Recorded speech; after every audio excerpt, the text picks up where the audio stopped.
저와 함께 1986년도에 수원신학교에 같이 입학한 동창 신부님이십니다. 오스트리아 인스부르 대학 신학부 석사 학위를 받으셨고요. 96년도에 사제 석품을 받으셨고 철산 보좌, 이천 보좌를 거치셔서 다시 독일로 가셔서 독일 뮌헨 대학 세계 교회사 전공으로 박사학위를 받으셨습니다. 그리고 송전본당 주임을 거쳐서 줄곧 수원 가톨릭대학교 교수를 역임하시면서 여러 직책을 맡으셨습니다. 그리고 저서도 많이 내시고 특히 교회의 소중한 자료들, 교부학 자료라든가 교회사 자료를 많이 번역하셔서 가톨릭 학술상을 이렇게 수상하시기도 하셨습니다. 우리 황치연 요셉신부님을 박수로 맞아주시기 바랍니다.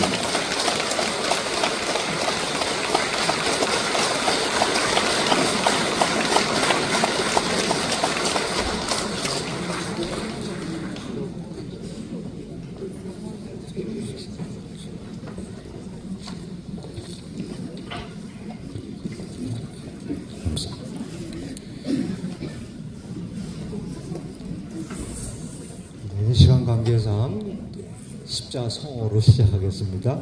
성부와 성자와 성령의 이름으로 아멘. 네, 안녕하십니까? 네, 오늘따라 날씨가 아주 이제 추워졌는데,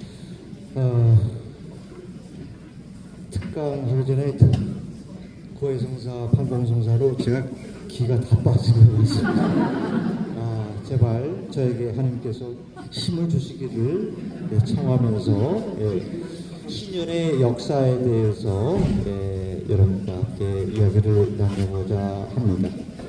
아시다시피 2025년 5월에는 성년입니다.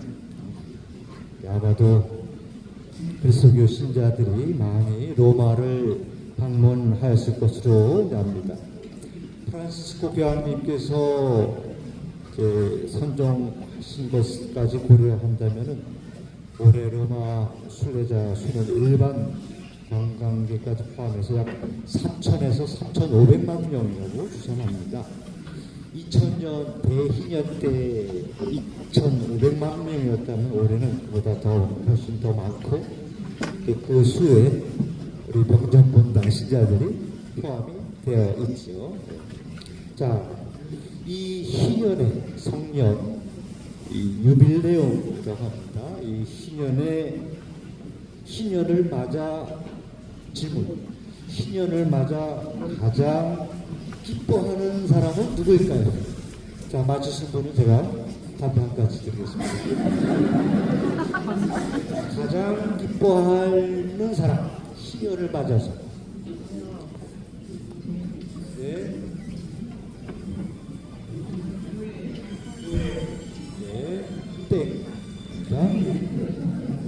신년을 맞아서 가장 기뻐하는 사람.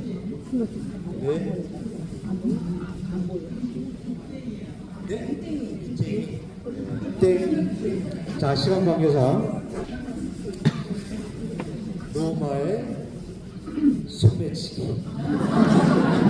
로마에 굉장히 많습니다. 소매치기가. 신년에 3,000만 명이 들어오니까 혹시 병정 본당신자들도 당하지 않았을까 모르겠습니다.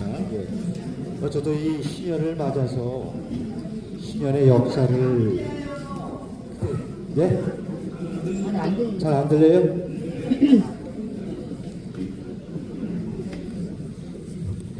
하나 둘 셋. 이게 잘 들려요. 마이크 때문에 저도 힘 빠질 뻔했습니다. 그래서 다시 신년을 맞이해서 가장 기뻐하는 사람은 로마의 소매치기다라는 것이고, 그래서 희년의 역사를 우리가 살펴보는 것이 이제 이 희년을 마감하면서 의미가 이제 있을 것입니다.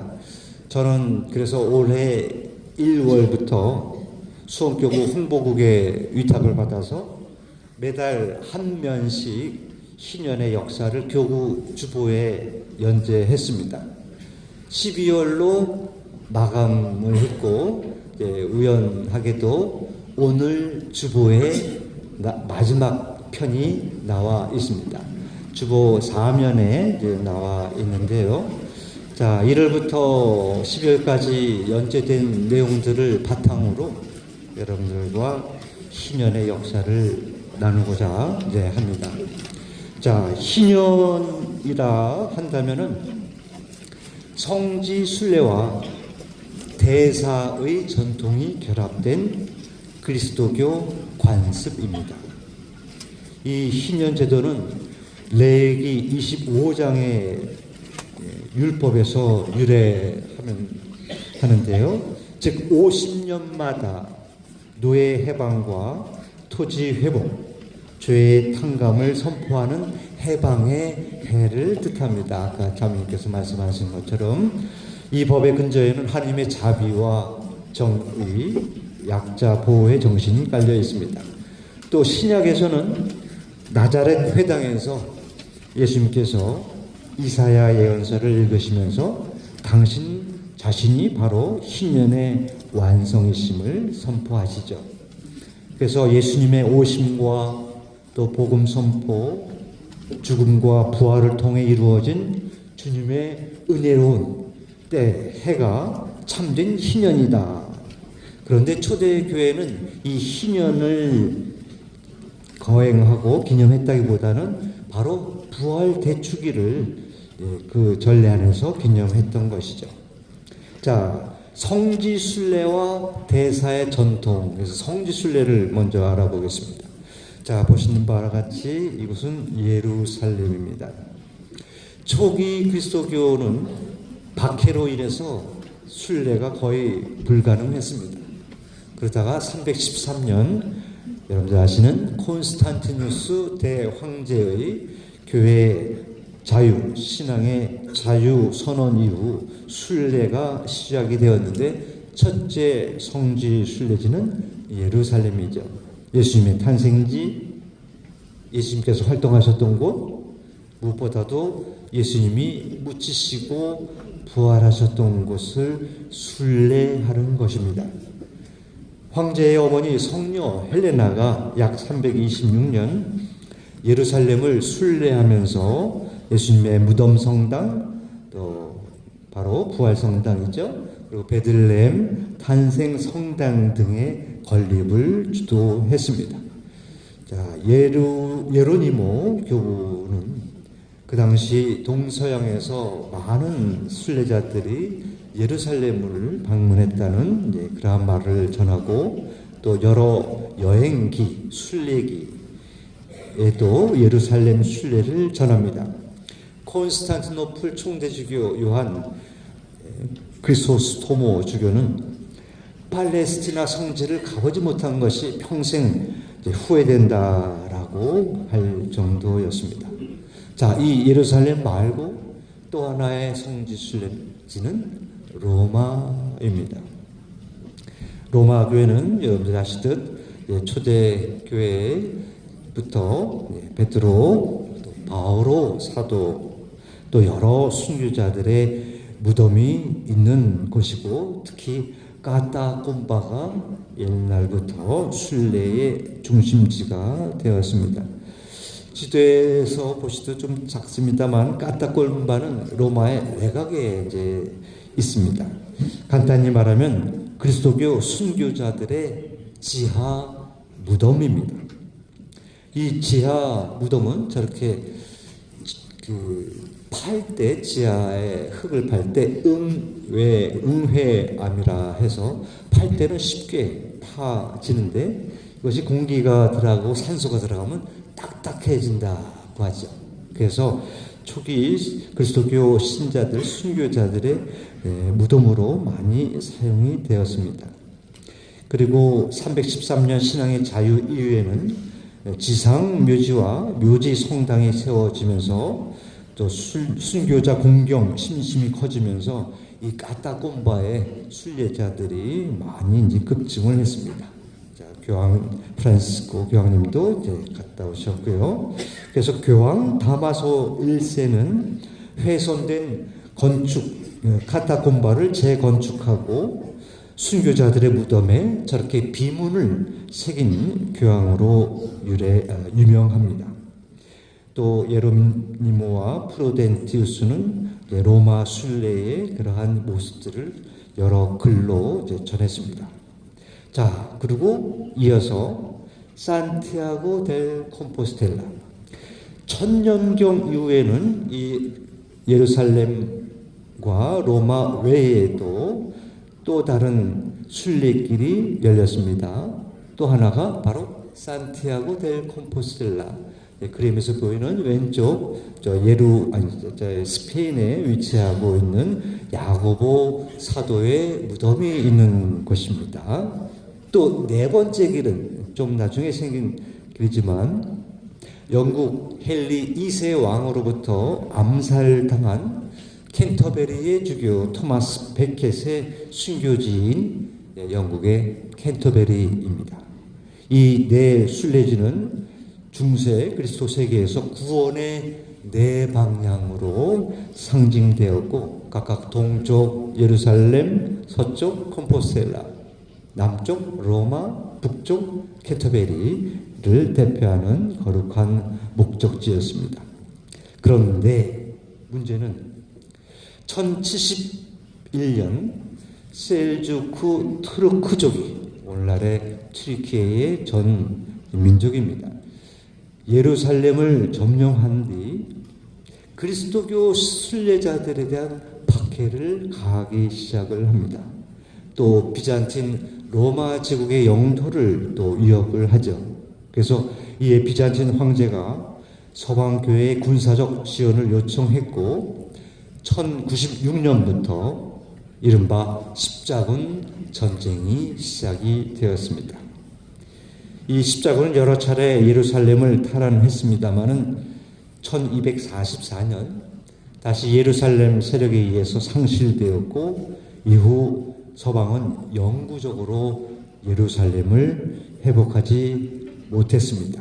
적어도 1917년까지 사실상 팔레스티나 예루살렘 성지는 불가능했죠. 자, 이제 성지 순례는 이제 이 정도로 하고 그 다음에 잠벌과 보석과 대사 제도에 대해서 이제 간단히 알아봅니다. 고해성사, 오늘 여러분들 고해성사 많은 분들이 이제 보셨는데요. 고해성사에서 영벌과 잠벌이 있습니다. 이 영벌은 회개하지 않은 대죄, 중죄에 대한 영원한 벌이고 하나님과의 단절을 이루는 그러한 벌입니다. 그런데 이 벌은 여러분들이 진심으로 참여하고 또 고해성사를 보시면은 용서가 됩니다. 그런데 잠벌, 이 잠벌은 죄가 용서된 뒤에도 남는 죄의 결과에 대한 일시적인 벌을 뜻합니다. 이 잠벌은 기도, 단식, 자선 등으로 속죄되지만 인간의 한계로 인해서 완전히 치유되지 못하는 경우가 많았습니다. 심지어 중세의 속죄 총칙에 보면은 죄의 종류와 신분에 따라서 이 보속이 수년에서 수십 년의 그러한 보속이 요구가 되기도 이제 했습니다. 그래서 대부분의 신자들이 이 보속을 다 완수하지 못하고 죽는 경우가 있었죠. 그러면 그러한 상태에서는 천국을 기대할 수가 없었습니다. 이에 교회는 남은 잠벌을 없애는 제도를 생각을 해낸 것이 바로 대사라는 것입니다. 자, 대사라는 이 제도의 시작은 처음에 에스파냐, 스페인, 북동부 카탈루냐 지방의 한 교구의 주교가 그 수도원에 신앙심을 가지고 그 성당 수도원, 보르텔라 수도원을 위해서 헌금하거나 빵이나 포도주를 봉헌하는 사람은 본래 사순절 단식 보석 기간 중에 이틀 혹은 사흘의 단식과 보석을 하루로 단축을 받을 수 있다라는 한정된 대사를 반포합니다. 이른바 한대사라고 하죠. 자, 이렇게 처음에 등장한 대사는 많은 보석 중에 일부만을 줄여주는 그러한 한대사였습니다. 그래서 반포에 의하면 11대사, 아니 5년 대사 하면은 보통 40일이 보석 기간이다. 그러면 열흘을 삭제한다라는 것이고 5년이다. 그러면 자기가 받은 7년 중에 한 5년이 빠진다. 이러한 개념의 한정된 대사였죠. 자, 그리고 교황으로서는 처음 우르바노 2세가 프랑스의 한 수도원 복구를 돕는 데에 한 대사를 반포했고, 또 클레르몽 교회 공의회에서는 1095년 십자군에 참여하는 사람들에게 전대사를 선포합니다. 또 이후 칼레스토 2세 교황과 알레산드로 3세 교황은 콤포스텔라로 가는 순례자들에게, 또 호노리오 3세는 아시시의 포른치운콜라 성당에 순례하는 사람들에게 또 이 대사를 허락했고, 또 캔터베리 순례에도 대사를 허락합니다. 그리고 그레고리오 9세 교황은 로마 순례자들에게 한 대사를 선포했고, 첼레스티노 5세가 1294년 로마 근처의 아퀼라 산타마리아 디 콜레마조 대성당에서 전대사를 이제 반포하였는데요. 자, 이러한 대사들은 좀 한정된 대사, 그 다음에 지역적으로, 지방적으로 이제 한정된 전대사였습니다. 이제 본격적으로 1300년의 신년으로 가봅니다. 자, 이러한 상황 속에서 보니파시오 8세 교황이 1300년 2월 그 해를 특별한 성년으로 선언을 했고, 또 그 해에 1년 동안 성 베드로 대성당과 성 바오로 대성당을 경건히 참배한 신자들에게 죄와 벌에서의 완전한 사면, 곧 전대사를 베풀었습니다. 또한 이 성년을 앞으로 이제 100년마다 반복해서 거행할 것을 규정을 한 것이죠. 그래서 1300년은 신년제도의 첫 번째 해로 평가가 됩니다. 그런데 이 1300년의 신년을 왜 선포했을까? 여러 가지 이유가 있는데요.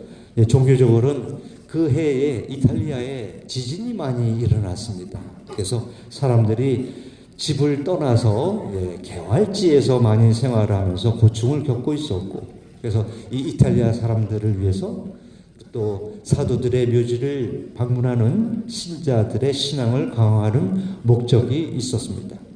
또 정치적으로는 당시 프랑스 왕 필립 4세와 또 세속 군주와의 갈등 속에서 교황권을 좀 강화하려는 의도도 있었고, 또 경제적으로는 순례자들의 유입으로 로마 경제를 활성화하려는 실질적인 필요가 작용했습니다. 또 말씀드린 바와 같이 예루살렘은 더 이상 가지를 못한 그러한 상황이었기 때문에 성지 순례의 대표지는 바로 로마였기 때문입니다. 그래서 1300년 이 해에 로마 주민 수보다 10배가 넘는 약 20만 명의 신자들이 순례하러 로마에 몰려들어왔다고 전해집니다. 교황이 이 성년을 선포하는 장면이 프레스코 그림으로 해서 지금 로마 라테란 대성정의 회랑에 남아 있고요. 또 이 순례자들 중에 대표적인 사람이 여러분들 아시는 신곡의 저자 단테가 있었습니다. 그의 저서 신곡 지옥편에는 로마인들이 저 성 안젤로 다리, 산탄젤로라는 그런 다리의 반을 일방통행으로, 우측 통행이든 좌측 통행이든 일방통행으로 만들어서 순례자들의 원활한 흐름을 만들어내는 모습을 묘사한 부분도 등장합니다. 1300년에 처음으로 희년이 거행이 되었고요.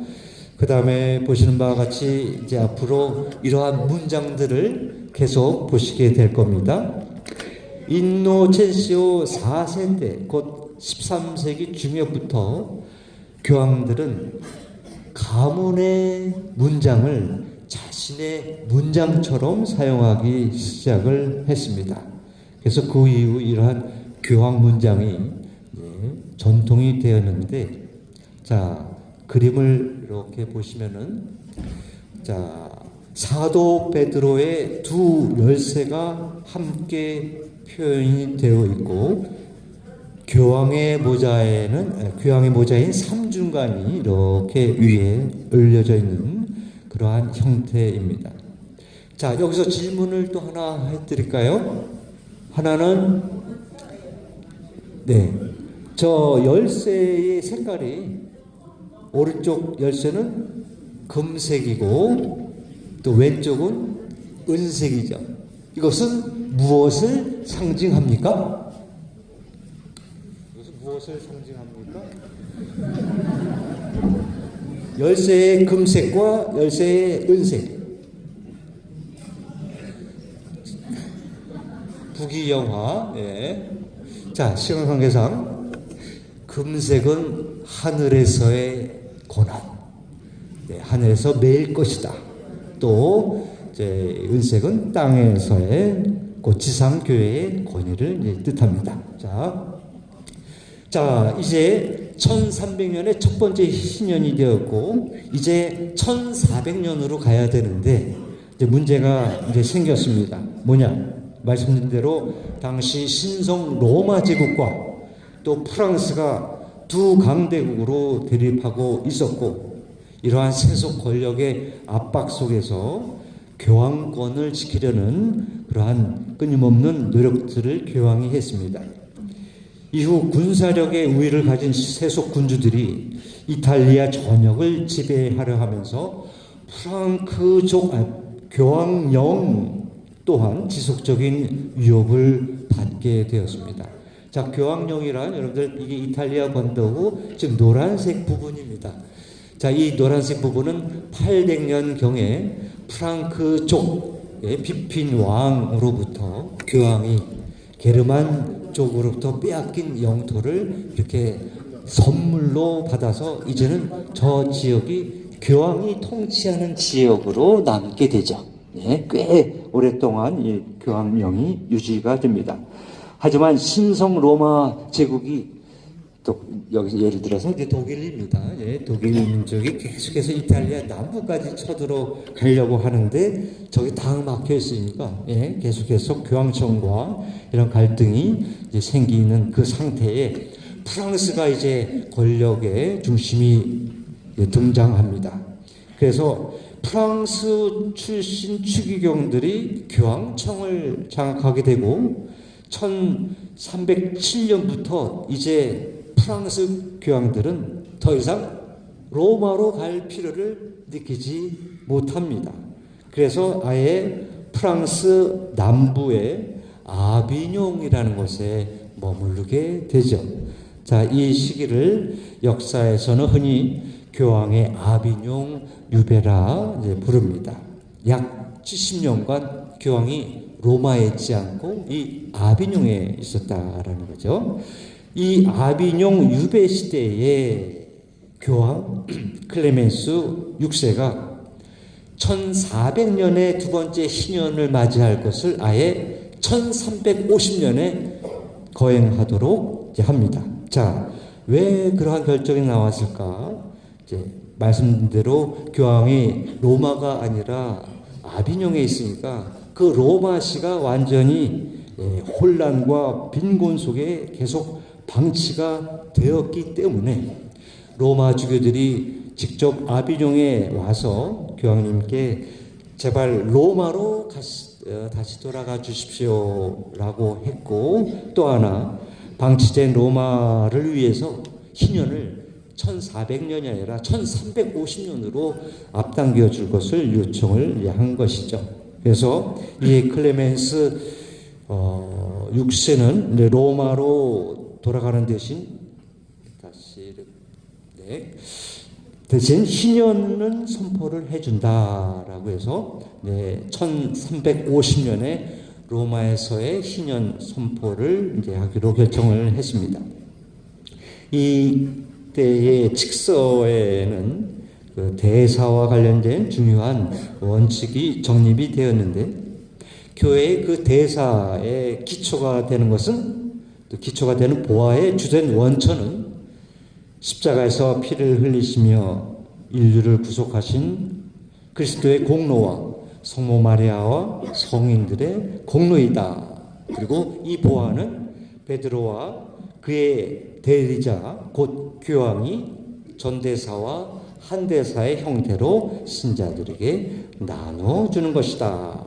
그리고 이 대사는 죄에 마땅한 잠벌의 사면이다라고 선포를 합니다. 또 이때 칙서에는 베드로 성당, 바오로 성당 말고 라테란 성당도 권장을 하고 있고요. 또 50년으로 줄인 그 이유를 또 성경에서 찾습니다. 구약 레위기에서 레위기 25장에서 그 근거를 소급을 하고, 또 인간의 짧은 수명에 그 근거를 두고 있습니다. 그래서 클레멘스가 1350년에 희년을 선포하고 사람들을 로마로 많이 초대했는데, 문제는 지난번에 우리가 코로나 때 고생했던 것처럼 이 당시에 그 이른바 흑사병이 유럽 전체에 발발했던 것입니다. 인구의 반 이상이 이때에 희생된 것으로 아는데, 그래서 1348년부터 이 흑사병이 시작이 되면서 위험을 한 그 상황에서 1350년에 로마에서 희년을 지내게 했던 것이죠. 아니나 다를까 그 해에 로마를 순례를 하러 가는 도중에도 많은 신자들이 죽었고, 또 갔다 와서 또 귀가 중에도 많이 죽었다는 그런 기록이 남아 있습니다. 자, 그 다음에 1350년이고요. 이제는 1400년으로 가야 되는데, 또 이때 교황의 역사를 말씀드려야 되겠습니다. 자, 아비뇽에 있던 교황이 드디어 다시 로마로 돌아옵니다. 그 교황은 그레고리오 11세입니다. 1377년에 돌아오는데, 자, 이 그레고리오 11세는 돌아오기 전에 1473년 이 아까 세 개의 성당 말고 또 하나의 성당을 더 권유를 하죠. 그 성당이 성모 마리아 대성당, 산타 마리아 마조레 성당입니다. 이유는 성모님의 이름으로 불리는 성당들이 신자들에 의해 공경되어야 하고, 또 신자들은 그분의 도움을 받아 영원한 상급에 이를 수 있고, 또 이 성전에서 복되신 동정녀의 전구로 수많은 기적이 이루어졌음을 기리기 위해서였습니다. 전설에 따르면 이 산타 마리아 마조레 성당입니다. 전설에 따르면은 이 358년 8월 달입니다. 한 로마 귀족의 부부에게 성모님이 발현해서 그 다음날 아침 눈이 내린 자리에 성모님을 기리기 위해서, 또 아들을 낳고 싶은 소원을 이루기 위해서는 그곳에 성당을 세워라 했던 것입니다. 이튿날 부부는 교황 리베리오를 찾아가고, 리베리오 교황도 같은 꿈을 꿨다고 합니다. 그날 그 언덕은 8월 5일인데 하얗게 눈이 왔습니다.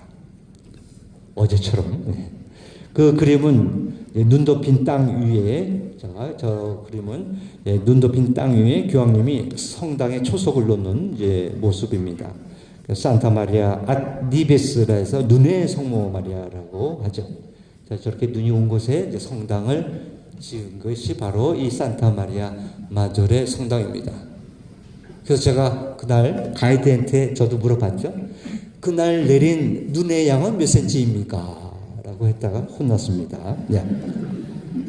자, 이곳에 바로 프란치스코 교황님이 묻혀 계십니다. 네.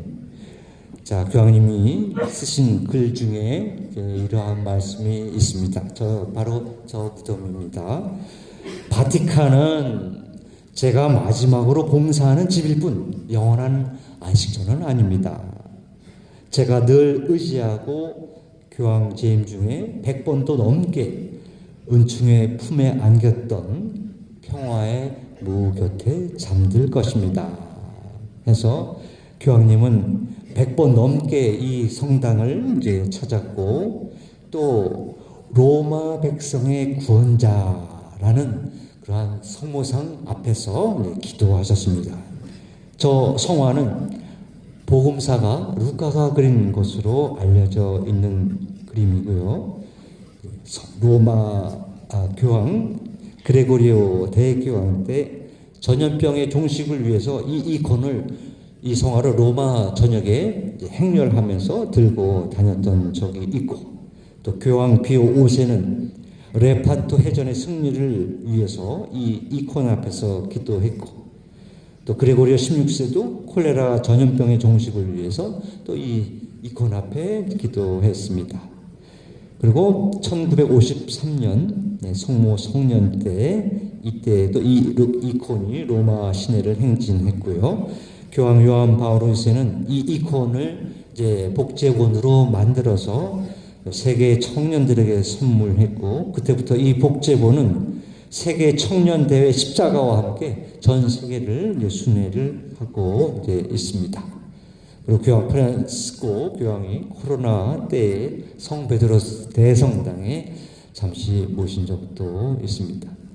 자, 그런데 이 그레고리오 11세가 로마 귀환 1년 후에 1378년에 선종을 하고 이후 교황 선거가 로마에서 이루어집니다. 이제 더 이상 아비뇽이 아닙니다. 그런데 이탈리아 사람들이, 특히 로마 사람들이 이제는 프랑스 사람이 아니라 로마 사람, 적어도 이탈리아 사람을 교황으로 선출하고자 했던 것이죠. 그래서 로마인 교황, 이탈리아 교황 이렇게 구호를 외치면서 당시 추기경들, 프랑스 사람들이 많았습니다. 프랑스 사람들을 압박을 하는 거죠. 로마 사람 아니면 이탈리아 사람을 교황으로 뽑을래? 아니면 맞을래? 자, 이런 식으로 압박을 가해서 새로 교황님이 선출되었습니다. 그가 바로 우르바노 6세입니다. 그런데 프랑스 추기경들은 다시 프랑스로 가서 아니다, 저거는 압박에 의한 선거니까 무효다 해갖고 다시 새 교황을 뽑는데 그게 바로 클레멘스 7세가 되겠습니다. 이로써 1378년부터 1417년 약 40년간 서구의 대이교가 시작이 됩니다.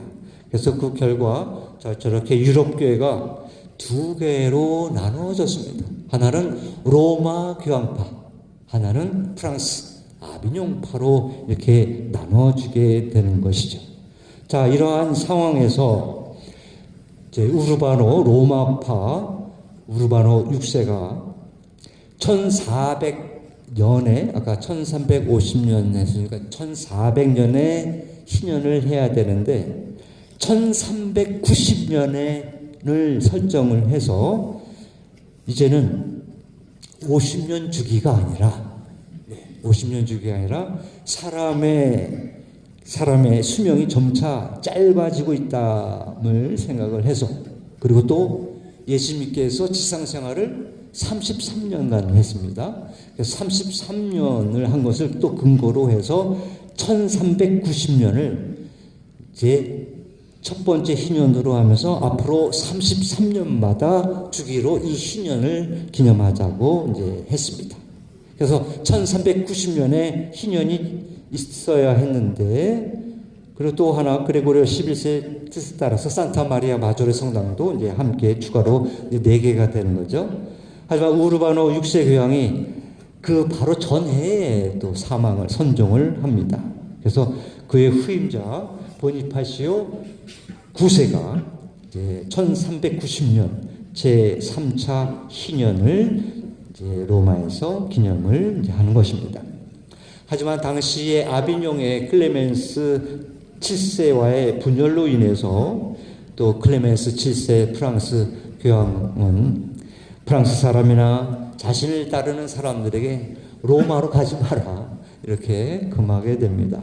그래서 그 해에는 많은 사람들이 로마로 오지를 못한 적이 있습니다.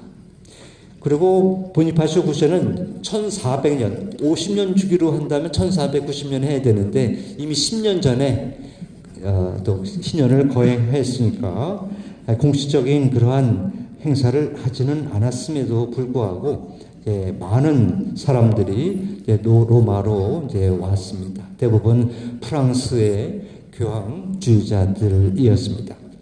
그런데 이 순례길에 많은 제약이 있었는데 역시 마찬가지로 여러 이탈리아 도시에서 발생한 전염병들이 많았고 강도들이 또 많았습니다. 아까 소매치기처럼 강도들이 웬 떡이냐 하면서 많았고, 그래서 순례길에 많은 사람들도 죽기도 했습니다. 또 전염병에 대한 그러한 공포로 하얀 옷을 입은 참여자들이 영원한 하나님께 자비를 외치면서 저렇게 편타고행을 하면서 이렇게 행렬을 한 적도 있습니다. 자신을 채찍으로 때리면서 행렬을 하는 것이죠. 교황은 나중에 이를 금지를 했습니다. 자, 이후에도 또 교황의 역사를 이제 말씀을 드려야 하는데, 자, 약 40년간 교황이 하나는 로마, 하나는 아비뇽에 이제 있게 되었습니다. 40년간. 그래서 이 양측 추기경들이 교회의 일치를 회복하기 위해서 1409년 보시는 이탈리아 피사에서 공의회를 열게 됩니다. 그래서 이 공의회는 두 교황님을 아예 폐위시키고 새 교황을 뽑습니다. 그 사람이 알렉산더 5세가 됩니다. 하지만 문제는 로마파 교황과 아비뇽파 교황이 내가 왜 내려와 하면서 고집을 부렸죠. 그래서 우리 가톨릭 교회는 동시에 저렇게 3명의 교황을 모시게 되었습니다. 자, 이러한 서구의 이교를 종식시키기 위해서 당시 독일의 신성 로마 제국의 지기스문트 황제가 중재해서 1414년 독일의 콘스탄츠에서 공의회가 열렸고, 저곳이 바로 공의회가 열린 장소입니다. 그리고 이곳에서 새 교황 마르티노 5세가 선출됨으로써 비로소 교회 일치가 회복되었습니다. 바로 이때 처음으로 하베무스 빠빰이라는 말이 등장을 하게 되는 것이죠. 새 교황이 선출되었습니다라는 그런 라틴어인데요. 원래 개념으로 보면은 이제 우리가 3명의 교황이 아니라 이제 단 1명의 교황을 모시게 되었다라는 것입니다. 올해 레오 14세 교황 선출 때 잘 들으시면은 그 교황 이러한 말을 하는 추기경의 발음에 이렇게 유의하면은 또 재밌습니다. 하베무스 빠빰이라고 하지 않고 하베무스 빰빰마 도미눔마, 마르티눔마, 빠빰마, 퀸뚱마. 네, 임마 하는데요. 이게 전래상 운율이라고 이제 합니다. 여러분들 한번 인터넷 다시 유튜브에 보시면 그러한 억양을 들을 수 있을 것입니다. 자, 이렇게 마르티노 5세가 새롭게 선출되고 나머지 3명의 교황들은 다 폐위를 이제 자동으로 시킵니다. 이제 한 명의 교황이 이제 나타났고, 교황 마르티노 5세는 다시 로마로 오면서 희년을 아까 말씀드린 대로 33주년에 따라서 하려고 했는데, 이제 1423년이 아니라 1425년에 그 희년을 이제 기념합니다. 뭐 준비 기간의 필요성이나 일정 조정 때문이었을 것으로 보이고, 하지만 이때 희년 직선은 없습니다. 자, 이 해에 1425년 상징적으로 중요한 전환점의 해인데, 라테란 요한 성당 거룩한 문, 곧 성문을 예는 예식이 처음으로 시작을 합니다. 이 의식은 죄인들이 회개하고 교회와 하나님께로 들어가는 길을 열어준다라는 것을 이제 상징을 하는 것이죠. 당시 벽으로 막혀있던 이 성문을 열 때 무너진 벽돌들을 또 순례자들이 신성한 유물로 집으로 가져갈 정도였습니다.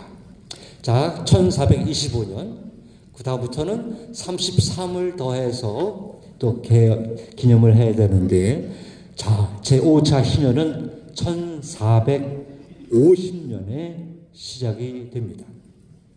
1440년부터 1520년까지 이르는 르네상스 시대에 문화 예술을 옹호했던 10명의 교황을 르네상스 교황이라고 합니다. 이 첫 번째 르네상스 교황인 니콜라우 5세 교황이 1450년을 희년으로 선포를 하면서 이제 앞으로 33년이 아니라 다시 50년으로 하자 해갖고 1450년에 이 희년이 선포가 된 것입니다. 자, 이 희년의 영광을 더하기 위해서 성령 강림 대축일에 5월 24일 시내아의 위대한 성인 베르나르디노의 시성식이 거행되었습니다. 이 베르나르디노 성에는 예수님의 이름 약자가 있습니다. IHS, 즉 예수 호미눔 살바토르에서 인류의 구세주 예수라는 그러한 글자가 새긴 나무판에 새긴 그러한 것을 가지고 구중 앞에 강론을 설교를 많이 했죠. 요즘에는 많은 곳에 그러한 상징 기호들이 이제 제병에도 이렇게 쓰여져 있습니다. 자, 이때의 순례자들이 많았지만 또다시 흑사병이 극심하게 또 퍼졌고, 그래서 교황님도 로마를 떠나서 파브리아노로 피신한 적도 있습니다. 하지만 이 해에 1450년에 비극적인 사건도 있었는데, 사람들이 엄청나게 밀려오니까 저 성 안젤로 다리에 계단 난간에서 한꺼번에 몰려들면서 일부 노새들, 말들이 막 이제 서로 충돌하고 혼잡하면서 약 172명이 강물에 빠져 죽는 익사사고가 나기도 했습니다. 자, 1450년에 희년에 그 해를 기념하는 금화도 발행합니다. 교황 문장도 들어가 있고, 또 오른쪽은 로마의 사도 베드로와 바오로가 함께 새겨져 있는 그러한 금화가 있습니다. 다 이러한 금화, 1450년에 만들어진 금화인데 오늘날도 인터넷으로 구입을 할 수가 있습니다. 물론 조금은 값이 나가겠습니다. 그리고 이 1450년에 희년에 순례자들이 로마 찬미가를 불렀다고 전해집니다. 그 노래는 8세기부터 전해져 내려온 것인데요. 흔히 로마 노빌리스라는 로마 찬미가입니다. 총 6절까지 되어 있는데 여러분들께는 시간 관계상 1절만 노래로 알려드리겠습니다. 물 좀 먹고 하면 안 될까요?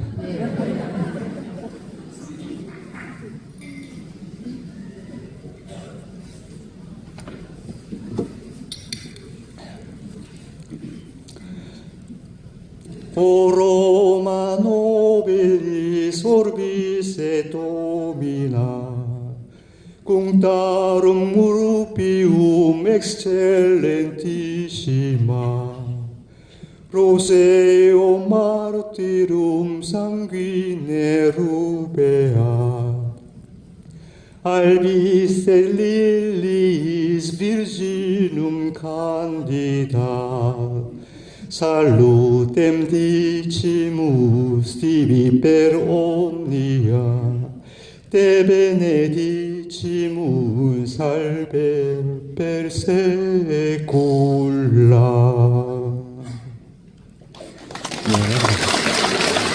마지막에 또 틀렸어요. 자, 이 내용은 오 로마 노빌리스, 고귀한 로마여, 온 세상의 여왕이시여, 모든 도시 가운데 가장 뛰어난 곳이여, 순교자들의 장밋빛 피로 붉게 물들고 동정녀들의 흰 백합처럼 순백으로 빛나는 곳이여, 우리는 너에게 영원한 평안을 기원하며 너를 축복하노니 영원토록 영원하여라, 안녕하여라 라는 뜻입니다. 총 6절까지인데요. 자, 이런 노래들도 이 시년에 로마에서 이렇게 불렀다라는 것입니다. 그 다음에 이제 지금 1450년이고 이제 1500년으로 건너가야 되는데, 자, 1475년 르네상스 교황 중에 한 명으로 바오로 2세가 이제 50년이 아니라 25년마다 거행을 하자라고 제안을 합니다. 인간의 짧은 수명, 또 빈번한 전염병의 창궐, 튀르키인들, 또 비신자들의 교회 박해 등으로 극히 적은 이들만이 대사의 은혜에 참여한다는 것을 이제 목도하면서 이제 앞으로 33주년 혹은 50주년이 아니라 25주년으로 축소하자고 이제 한 것입니다. 그런데 그렇게 제안을 했던 바오로 2세 교황이 그 해를 기념하지 못하고 그 1471년에 뇌졸중으로 갑자기 선종을 합니다. 그래서 따라서 그의 후계자가 그 후계자로 선출된 교황 식스토 4세가 1475년 희년을 거행하는데 이 관습이 오늘날까지도 오게 된 것이죠. 그때부터, 그러니까 즉 1475년부터 25년마다 이제 거행이 되었다라는 것입니다. 자, 프란치스코 수의 출신 이 교황 식스토 4세 유명합니다. 희년을 맞이해서 순례자들의 교통 정체를 피하기 위해서 오래전에 무너졌던 다리 본테 로토를 새로 짓고 그의 이름을 따서 본테 시스토라고 불렀습니다. 저렇게 비문도 있고요. 그 다음에 고대 로마의 수로인 아쿠아 위르고를 트레비 분수까지 연장하기도 했고, 또 새 도로 건설로 이제 했고, 또 자신의 이름을 딴 경당 또한 짓죠. 그게 바로 시스티나 경당입니다. 이때부터 콘클라베, 즉 교황 선거는 이 경당에서 이루어졌습니다. 그런데 막상 1475년에 부르군디와의 전쟁, 또 밀라노의 정치적 불안으로 북이탈리아의 주요 순례길이 위험해져서 외국의 순례자들 유입이 크게 또 줄었습니다. 또 로마 총독이 사망을 하고, 또 로마의 티베르 강이 또 홍수가 나고, 전염병까지 겹쳐서 또 많은 순례자들이 도시를 떠나야 했습니다. 자, 그 다음에 이제 앞으로 25년 만이니까 1500년에 제7차 희년을 교황 알렉산더 6세가 맞이합니다. 근데 이 교황이 얼굴도 그렇습니다만 르네상스 시대의 교황직의 세속화와 족벌주의의 상징으로 자주 언급이 되고 또 성직 매매와 정치적 부패로 악명이 가장 높은 인물입니다. 자녀가 7명이나 되는 교황이었습니다. 그런데 이 아이러니하게도 1500년을 희년을 앞두고 이 전례적으로 또 대조적으로 가장 정교하고 또 정교하게 기획한 그러한 희년을 실현을 했습니다. 이때 4개의 칙서를 이제 반포를 하는데 세 번째 칙서에 연홍들에게도 이 희년의 전대사를 부여할 수 있다라는 가능성을 열어주었고요. 그래서 부모나 친구 등 또 신자들이 영혼들을 위해서 희년 기간 중에 언급한 성당들을 방문하고 성 베드로 대성당 보수를 위한 헌금을 경건하게 봉헌하였다면은 완전한 대사를 받을 것이다라는 것입니다. 이 알렉산더 6세가 1200년이 된 그러한 성 베드로 대성당의 심각한 노화를 인식하고 희년 대사와 헌금을 연결시킨 첫 교황이기도 이제 합니다. 근데 이 세 번째 칙서에는 이러한 얘기가 있습니다. 사도들의 시신은 그들의 대성당 제대 아래 머리는 라테란 대성당에 있다. 그래서 라테란 성당도 또 순례하라고 합니다. 저 같은 경우는 세계교회사를 가르치면서 베드로 사도는 베드로 성당에 바오로 성당에 온 시신이 그곳에 묻힐 줄 알았는데 아마도 9세기에 이 두 사도의 머리를 이곳 라테란 대성당으로 옮겨져 왔다는 그러한 전승이 이제 있습니다. 그리고 이때부터 또 베드로 바오로의 머리 위에가 이곳에 모셔져 있다고 합니다. 최근에 제가 로마를 가지지 못해서 그렇습니다만 이거는 다시 확인을 해야 될 것이고요.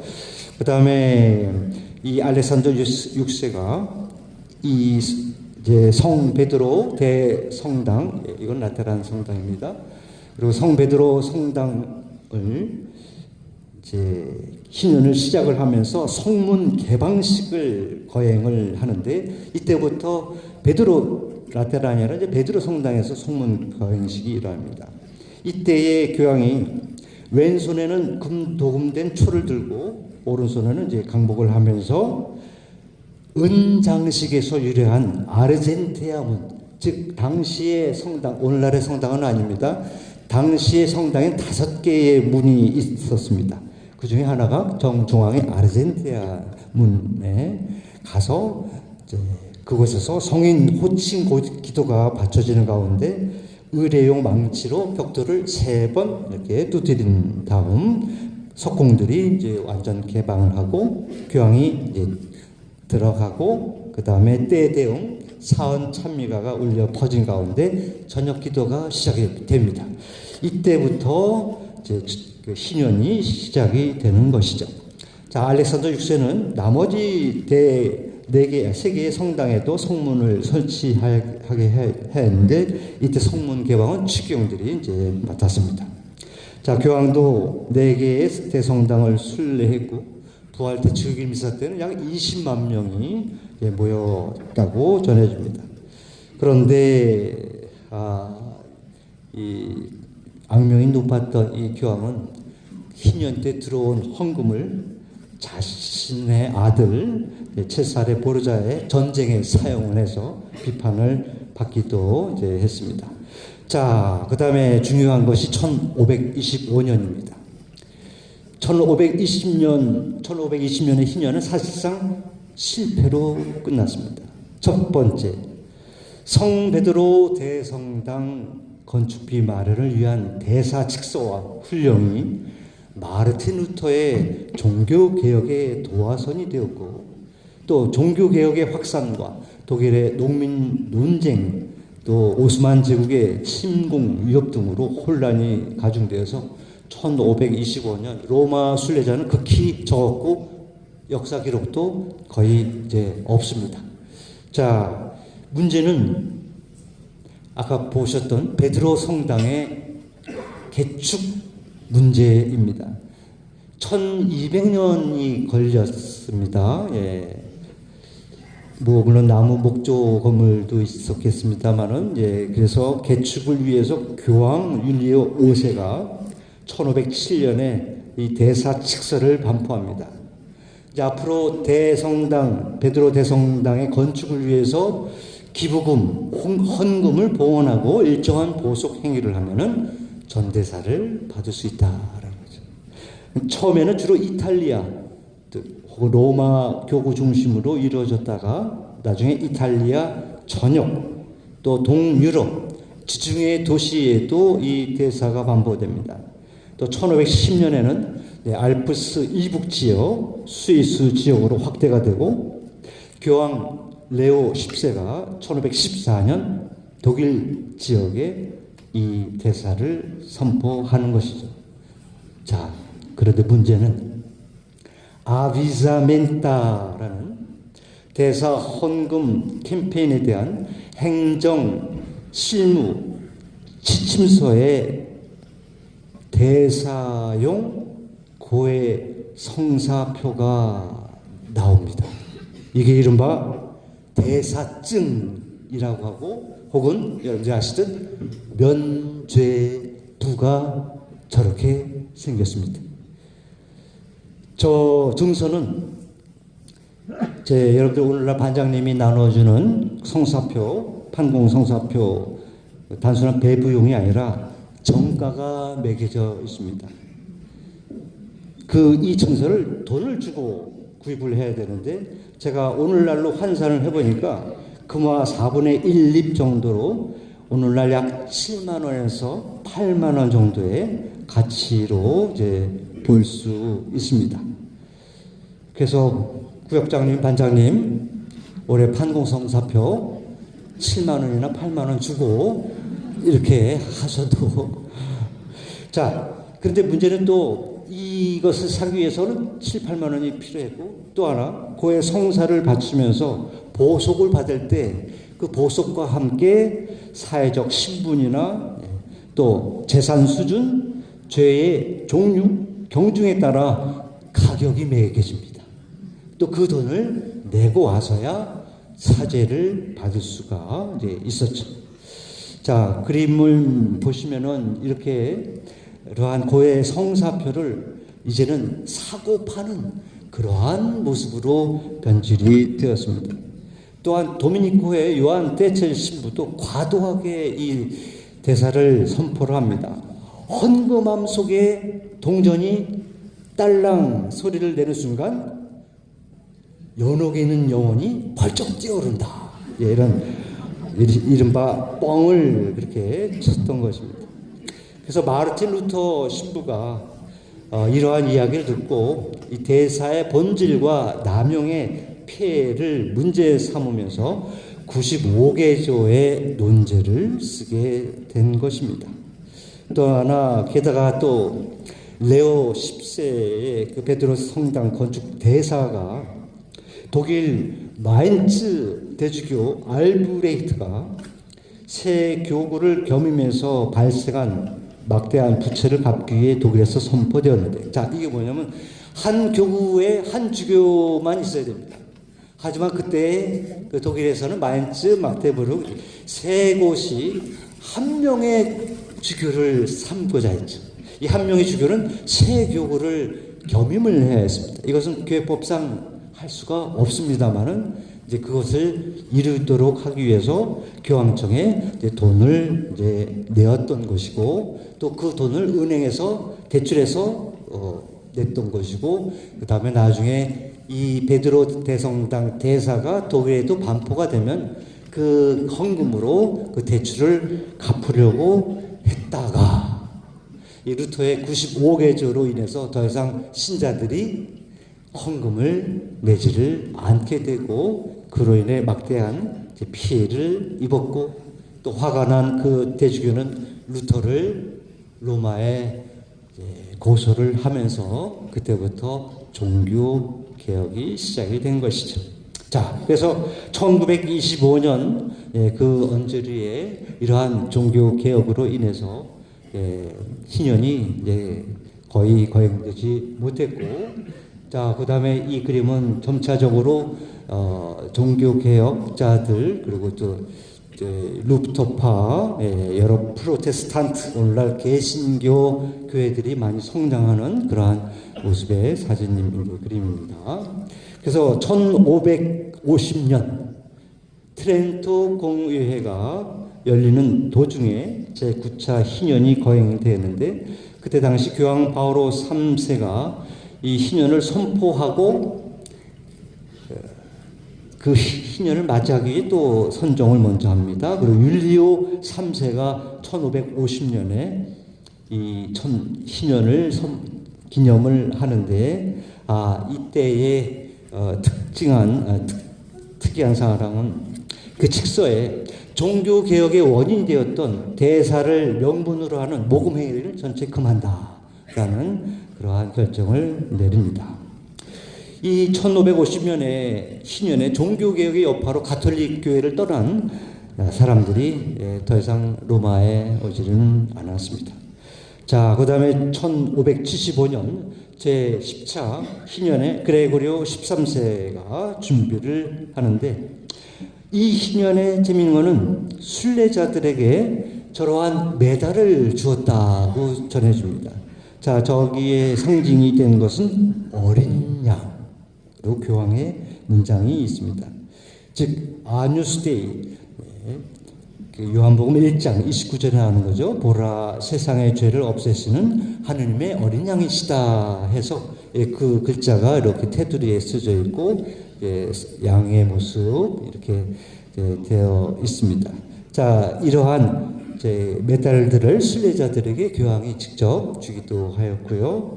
오늘날 이런 메달이 모르겠습니다. 올해는 만들어졌는지. 그 다음에 실제로 교황이 순례자들에게 저거는 거꾸로 됐습니다만 순례자들의 교황이 자신의 발을 입맞추게 하는 그러한 관습도 있었습니다. 이것은 인간적인 숭배가 아니라 하느님의 자비와 용서를 교회를 통해서 받는다라는 의미에서 상징적인 행위 또 회개의 행위였습니다. 그 다음에 1600년 교황 클리멘스 8세가 제11자 희년을 선포를 하는데 자 이제는 그동안 100년마다 해왔던 50년마다도 했지만 100년마다 그것을 다시 강조를 하고 있고 가톨릭 교회에서 떨어져 나간 사람들이 함께 이 희년을 지내지 못함에 쓴 마음과 애통함을 표현을 합니다. 순례자들은 제법 많아서 교황권의 회복을 보여주었고 교황마저도 성주간에 직접 고해 성사를 집전했고 또 무릎을 꿇고 거룩한 계단을 올라가기도 했고 순례자들에게 음식을 나눠주고 또 추기경들 또한 자신의 참회의 표지로 자줏빛 복장을 삼가하기도 했다고 전해집니다. 그 다음에 1625년 제12차 희년 교황 우르바노 8세 이때는 또 흑사병이 유입될 위험이 있으므로 바오로 성당 대신 떼베레강 건너편에 있는 성마리아 성당을 참배하도록 했고요. 그 다음에 당시 1618년부터 48년까지 30년 전쟁, 즉 이른바 가톨릭과 개신교 간의 종교 전쟁이 이제 일어났기 때문에 이번 희년에는 비교적 조용히 이제 지나갔습니다. 하지만 5월 25일 포르투갈의 성녀 엘리사벳 여왕 시성식이 거행이 되었는데 이 성녀는 포르투갈에서 아주 인기가 많은 성녀라고 합니다. 전설에 따르면 이 여왕은 가난한 사람들을 위해서 왕궁에 있는 빵을 아침마다 가지고 나가서 가난한 이들에게 가난한 이들에게 1600 아니죠. 예, 가난한 이들에게 빵을 줬다고 합니다. 하지만 그 사실을 몰랐던 남편이 어느 날 묻습니다. 부인에게 그 감춘 것이 무엇입니까? 원래 빵인데요. 장미입니다. 네, 거짓말합니다. 한번 보시오. 그랬더니 아니나 다를까 빵이 아니라 장미로 변했다라는 거죠. 네, 그 후 남편은 그녀의 선행에 아무런 간섭을 하지 않았다고 합니다. 이 이야기는 멕시코의 과달루페 성모님 발현을 연상시키죠. 자, 1650년 교황 인노첸시오 10세가 제13차 희년을 이제 거행을 하는데, 예, 방문객은 매우 많았고요. 특히 바이에른 독일 남부 지역에서 온 신심 깊은 신자들이 이제 많았습니다. 그 중에 요한 라이몬도 줄리아노가 160파운드, 곧 72kg 되는 무게의 나무 십자가를 독일 뮌헨에서부터 로마까지 들고 순례를 했다라는 거죠. 예. 아마 지금 기차로도 10시간입니다. 그 거리를 그 무거운 십자가를 쥐고 걸었다는 게 참으로 존경스럽습니다. 이 시기에 상당수 개신교 신자들이 로마를 방문하면서 가톨릭으로 개정한 것으로 보입니다. 그 다음에 1675년 14차 교황 클레멘스 10세, 이때의 희년의 주인공은 스웨덴의 여왕 크리스티나였습니다. 이 양반도 가톨릭으로 개종을 했고, 그 다음에 부활 때 세종례 때 12순례자의 발을 직접 씻고 식탁에서 봉헌했다고 합니다. 이 희년의 왕족 혹은 귀족들의 부인이 성지에서 봉사하는 것, 그게 이제 희년의 전통과 관습이 되었죠. 그 다음에 18세기 들어옵니다. 1700년 인노첸시오 12세 족벌주의를 없애고 가난한 이들의 조카들이라 부를 만큼 그들의 벗이 되었던 이 인노첸 12세가 제15차 희년을 선포하는데 개막식에는 참석하지 못하고 그 당시에 나이가 84세에서 고령으로 대신 다른 추기경이 성문을 열었습니다. 하지만 이 해에 많은 사람들이 오지를 못했던 것은 유럽 각국과 교황청의 갈등 때문이었습니다. 프랑스에서는 갈리카니즘이라 해서 교황의 권위보다 국왕과 프랑스 교회의 권위를 더 내세우려 했고, 또 독일은 교황령 영토 문제, 또 주교 임명권을 두고 교황청과 충돌했고, 또 오스트리아는 국가교회주의 정책으로 또 로마와 갈등을, 또 스페인은 왕위 계승전쟁으로 대규모 순례자들이 오지를 않았습니다.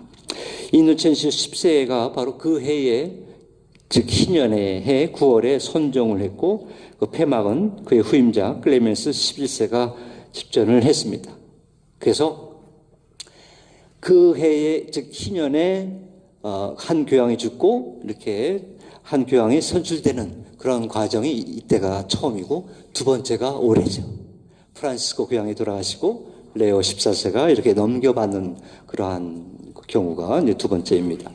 그리고 제16차 1725년, 이전보다 상황이 더 나아졌습니다.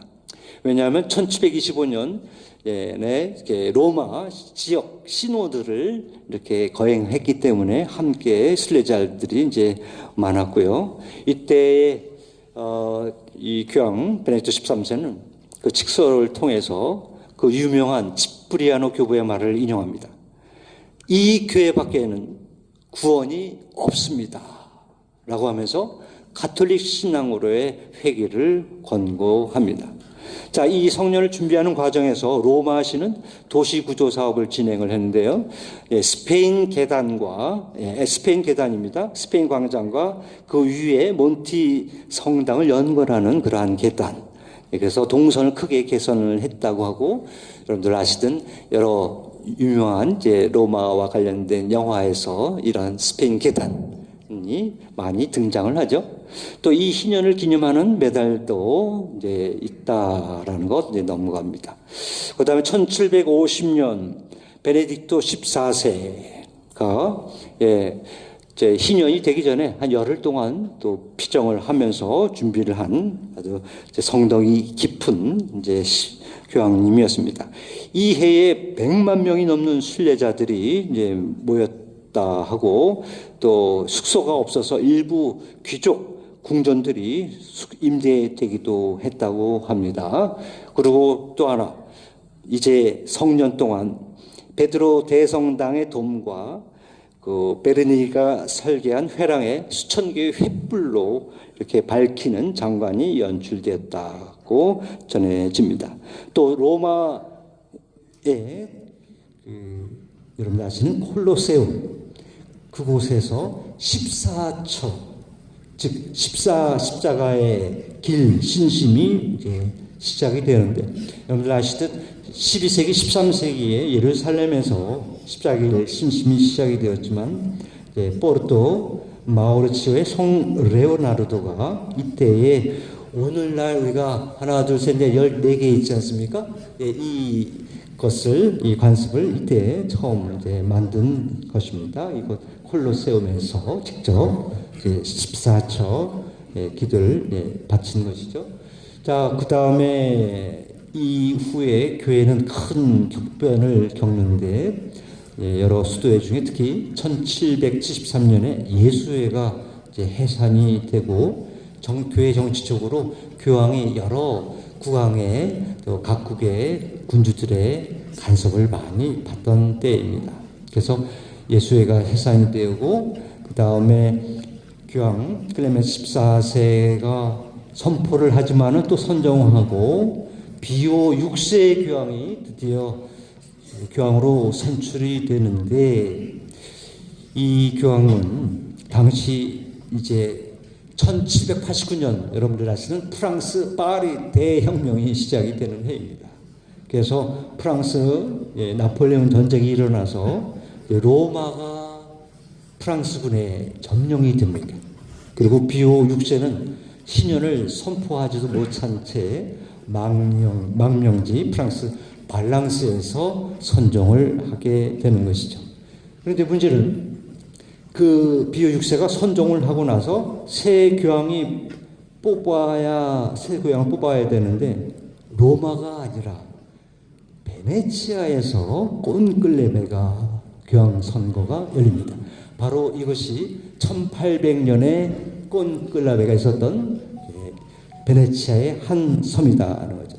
저 비오 6세가 자기가 선종하기 전 이제 프랑스의 간섭에서 벗어나기 위해서는 제3의 장소에서 교황 선거가 이루어져야 한다고 결정을 내린 그것에 의해서 다수의 추경이 피신해 있던 이곳 베네치아에서 교황 선출, 교황 선거가 이루어졌고 그곳은 바로 이 섬 안에 베네딕토 수도원이 있습니다. 이곳에서 교황 선거가 이루어졌고 이때 선출된 교황이 바로 비오 7세입니다. 하지만 비오 7세가 선출되었음에도 불구하고 로마로 입성을 했으면서 불구하고 1800년에 신년을 거행하지 못합니다. 왜냐? 프랑스군이 로마 점령으로 교황령 행정 조직이 완전히 붕괴되었고 수도원도 약탈돼 있고 또 사제와 수도자들이 추방돼 있고 또 성 베드로 대성당 라테나로 궁전 등 약탈과 방치로 심하게 훼손되었기 때문입니다. 그래서 따라서 1300년 이래 보니파시오 8세 교황이 희년 제도를 설립한 이래 이 희년이 거행되지 않은 해가 바로 1800년이 됩니다. 자, 그리고 비오 7세는 더군다나 나폴레옹에 의해서 체포가 되고 프랑스 뽕땡블로라는 곳으로 이송이 됩니다. 이때에 1811년 조선에서 신민년에 조선 신자들이 성직자를 보내달라는 편지를 로마로 보냅니다. 하지만 이 편지는 로마로 간 것이 아니라 로마로 갔다가 다시 파리, 이제 프랑스 뽕땡블로로 가게 된 것이죠. 이곳에 사실상 연금 상태로 머물렀던 교황은 당시에 조선교회를 위해서 아무것도 할 수가 없었습니다. 나중에 이루어진 일이죠. 자, 이후 1825년 그의 후임자 레오 12세가 1825년에 신년을 선포를 합니다. 그런데 실제로 이곳 로마의 외부 순례자가 거의 이제 없었습니다. 이 나폴레옹 전쟁의 후유증, 또 사회 경제적 불안으로 대규모 순례가 어려웠기 때문이고, 또 계몽주의와 그 혁명 사이에서 자란 젊은 세대들의 무관심까지도 겹쳤다고 합니다. 하지만 이 신년의 악명 높은 강도 안토니오 가스파로네가 오늘날 우리 한국에 간 홍길동 같은 그러한 강도가 아예 자신의 무리와 함께 무조건 항복한 그런 사건이 있었습니다. 교황청은 그의 항복을 신년의 은총이 드러난 사건으로 공식 언급을 하죠. 그러나 1850년에도 신년이 거행되지 못했습니다. 이때는 이탈리아 독립운동 때문에 교황 비오 9세가 오히려 폭동을 피해 나폴리로 도피를 해야 했던 때가 있었습니다. 그래서 1850년에도 신년이 거행되지 못했지만 이 교황 비오 9세는 1854년 12월 8일 복되신 동정 마리아의 그 유명한 무염시태, 즉 원죄 없으신 잉태교회를 결정하면서 특별 신년을 선포했고, 그 사이에 1858년 루르드에서 이 교령을 긍정적으로 반증하는 성모님 발현도 있었습니다. 그리고 1867년에는 베드로 바오로 순교 1800주년 기념 특별 신년이 선포되었고, 이어서 제1차 바티칸 공의회가 열립니다. 그러니까 직접 성년 신년을 선포하지 않았지만은 이제 다른 그러한 중요한 신년을 이제 선포를 했고요. 자, 그래서 1800 이것은 루르드의 성모님 발현의 모습, 또 교황님이 바오로 2세가 갔었던 모습이고요. 이것은 제1차 바티칸 공의회 이제 모습입니다. 그다음에 1875년에도 당시 빅토르 엠마누엘 2세의 왕의 군대가 로마를 점령했기 때문에 그 해에 성년은 이루어졌지만 성문의 개폐식을 교황이 직접 할 수는 이제 없었습니다. 자, 드디어 1900년 제21차 레오 13세가 이제 21차 신년을 선포하는데, 이때는 이탈리아와 바티칸과 좋은 관계가 이제 이루어집니다. 그래서 이탈리아 국왕이 신년을 공식 원급하기도 이제 했고요. 또 순례자들을 맞이하는 책임은 이제 교회가 아니라 이탈리아 정부가 이제 하게 되었습니다. 그리고 사상 최초로 전기가 교황청과 로마 시내 주요 성당에 도입이 되면서 베드로 대성당이 이러한 전기불로 밝혀졌다고 하고요. 또 이 신년에는 산악지대에서도 이렇게 지도에 보면은 여러 곳의 산악지대에 피에몬테에서 시칠리아에까지 전국 곳곳에 정상마다 예수님을 기리는 저러한 기념비를 이제 세웠다고 합니다. 자, 그 이후에 교황 비오 10세는 원죄 없이 잉태되신 성모님 교회 선포 50주년을 기념해서 특별 희년을 선포했고, 그 다음에 1925년 비오 11세가 22차 희년을 선포하는데, 이때 처음으로 희년에 팔레스티나라는 말이 나옵니다. 그동안은 역사에 나오지 못했죠. 말씀드린 십자군 전쟁으로 인해서 팔레스티나의 성지순례가 불가능했는데, 이때 팔레스티나를 언급을 합니다. 자, 이게 중요한 사진인데요. 자, 약 8세기 동안 묶여있던 팔레스티나 성지가 이제 제1차 세계대전 이후 영국이 그곳을 점령하면서, 또 영국이 예루살렘을 이제 점령하면서 그 성지 순례가 가능해졌기 때문입니다. 그래서 사진은 영국군이 예루살렘에 처음 입성하는 이제 모습입니다. 자, 그리고 1925년에는 자, 지금 제가 그 하나의 스크랩을 했는데 콜로세움에 저렇게 한 10m 될까 합니다. 굉장히 큰 십자가를 이제 세웠고, 그 다음에 거기서 십자가의 길을 돌았고요. 그 해에 1925년에 예수 아기의 성녀 데레사의 시성식도 이제 있었습니다. 이 시성식 때 성녀의 모습을 담은 그림은 리즈의 수도원 본원에 있는 것 같습니다. 그리고 우리에게 중요한, 즉 한국 순교자 79위의 시복식도 1925년에 이제 거행이 됐죠. 그때 로마에 간 미텔 주교를 비롯한 한국 사절단의 이제 모습입니다. 그리고 1933년 비오 11세는 특별 희년을 선포하는데, 이 희년은 뭐냐? 예수님의 죽음과 부활을 AD 33년 그래서 1900년 주년을 기념한다. 그래서 1933년 이 특별 희년을 선포합니다. 전 세계에서 약 200만 명이 넘는 순례자들이 로마로 왔다고 이제 전해지고, 또한 4개의 성당 외에도 성십자가 유물이 있는 그러한 대성전도 참배를 권합니다. 그 다음에 이때 또 하나 성계단 스칼라 상타 계단을 무릎으로 오르면서 주님의 순환을 묵상하도록 이제 권고를 이제 하고 있습니다.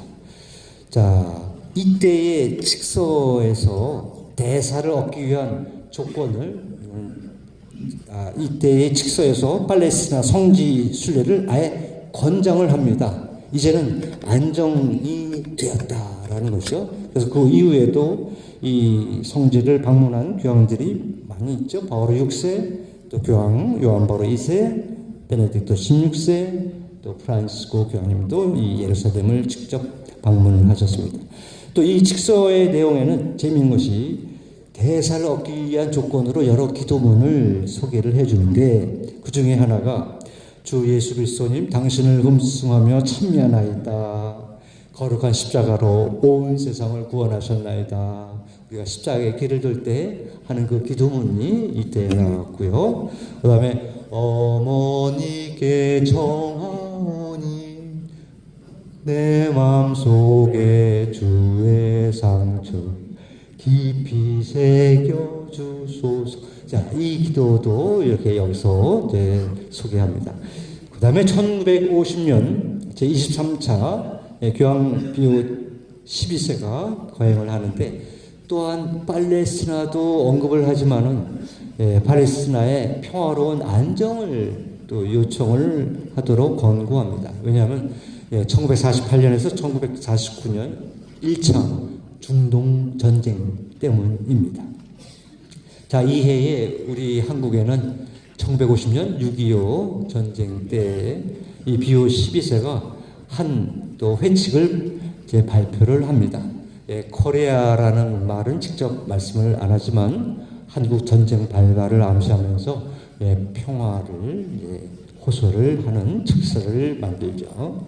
자, 이 희년에 추기경단이 전 세계 가톨릭 교회의 보편적 대표 기관으로 개편되었고, 또 대규모 종교 순례 관광이 처음으로 본격화되었고, 또 이탈리아 내에서 여권과 동일한 효력을 지닌 신분증, 순례자 카드도 발급이 됩니다. 이것이 제가 1950년에 발행한 순례자 카드의 모습입니다. 그리고 1950년 11월 1일 성모 승천 교회가 이제 발표를 하죠. 그리고 이어서 교황 비오 12세는 1953년 특별 희년 무염시대 성모교회의 선포 100주년을 기념해서 또 희년을 선포하고, 그 사이에 교황 요한 23세에 의해서 제2차 바티칸 공의회가 열렸고요. 그 다음에 1975년 그의 후임자 바오로 6세 교황이 제24차 희년을 선포를 합니다. 자, 여기서 재미있는 거는 이제부터는 사진이 아니라 이제 텔레비전이 가능한 때였습니다. 그래서 성문 개폐식이 이제 전 세계의 텔레비전으로 생중계가 되는 것인데요. 제가 그것을 구했습니다. 한번 보실까요? 성문이 열리는 모습.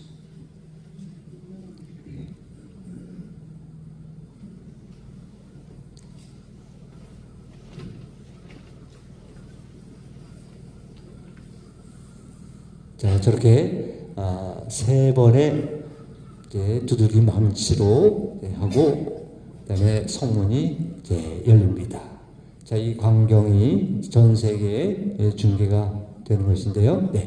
그런데 이 성문을 깨고 여는 그런 것은 저것이 이제 마지막입니다. 이제 더 이상은 그러한 깨는 그러한 예식은 없고요. 자, 이 희년에 동방교회와의 어떤 역사적인 파문을 철회하고 함께 일치를 이루는 그러한 알렉산드리아의 총대주교 멜리톤과의 그러한 화해의 장면이 이렇게 나와 있고요.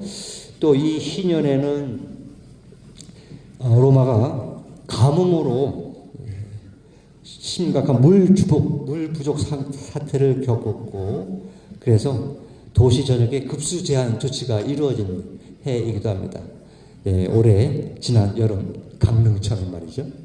자, 그리고 1978년 교황으로 선포된 요한 바오로 2세가 1983년 특별 희년을 선포합니다. 예수님 구속 1950년을 기념을 해서, 그리고 이 희년에 성십자가 성당 외에 까따쿰바 즉 지하묘소도 방문하도록 권하고 있습니다. 이제 희년 신학의 초점을 두 사도에게 아니라 모든 순교자 또 초대교회의 증인들로 확장한 것이고, 그 다음에 이때의 청년 모임이 오늘날 세계 청년의 날 WID의 제도로 이어졌고, 그 사이에 교황 요한 바오로 2세가 1984년 한국 천주교회 200주년 기념대회 및 103일 시성식을 거행하기 위해서 한국에 오셨습니다. 자, 김포공항에 내리셔서 우리의 땅에 키스를 하는 그러한 모습이고요. 여의도에서 시성식이 이제 거행이 되었죠. 저도 저 자리에 있었었는데, 저 자리에 여의도에 계셨던 손 들어보세요. 많이 계시네요. 자, 그리고 이 교황님께서 이렇게 직접 오셔서 고맙다고 제가 인사를 하러 저렇게 갔었습니다. 감사합니다. 그 다음에 우리 교황님께서는 1987년 또 특별 희년을 선포하는데, 다른 것이 아니라 성모님과 관련된, 그래서 아마도 교황님께서 성모 신심이 깊으셔서 이러한 해를 만드신 것 같습니다. 그리고 2000년의 대희년 때 마찬가지로 교황 바오로 2세가 이 희년을 거행하죠. 이때는 로마뿐만이 아니라 전 세계 모든 교구에서도 이 희년을 거행할 수 있도록, 전례를 거행할 수 있도록 배려를 해 줍니다.